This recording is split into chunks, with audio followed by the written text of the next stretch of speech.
সেই সময় গাছ লাগান, ঘুরে আসুন, রং তুলি নিয়ে মনের মতো ক্যানভাস সাজান, বাড়ি গোছান, গল্প পড়ুন, পারলে আরও দুটো সাহিত্য করে নিন, নিজের পুরনো ফটো দেখুন, ব্যাডমিন্টন খেলুন, ছবি তুলুন, চা খেতে বেরিয়ে পড়ুন, নামাজ পড়ুন, পুজো করুন।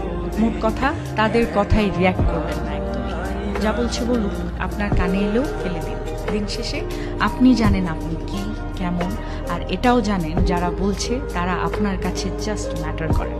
ঠিক এটাই। একটা বাউন্ডারি সেট করুন, একদম যাদের বা যার বুকে মিশে আপনি একদম শ্বাস নেবেন, যার সামনে আপনি আয়নার মতো দাঁড়াতে স্বাচ্ছন্দ্য বোধ করেন, শুধু তাদের কাছে এক্সপ্লেইন করুন, শুধু তাদের কাছেই ঝুঁকতে শিখুন। কারণ হয়তো তারা বা সে আপনাকে চাইবে, বাদ বাকি দুনিয়াকে একদম ঝেড়ে ফেলে দিন। একটা কথা মাথায় রাখবেন, জীবন অনেক সুন্দর। আপনি যে জীবনটা বাঁচতে পারছেন সেটা অনেক সুন্দর। আপনাকে শুধু মাঝে মাঝে বেড়ে ওঠা আগাছাগুলোকে মিটিয়ে ফেলতে হবে, অথবা কোণে একটা কাটাঝড় দেখতে পেলে সাইড কাটিয়ে চলে আসতে হবে। সবকিছুর উত্তর দিতে নেই, সবকিছুতে রিয়্যাক্ট করতে নেই, সবাইকে বোঝানোরও কোনো প্রয়োজন নেই। এগুলো বাদ না দিতে পারলে লসটা আপনার।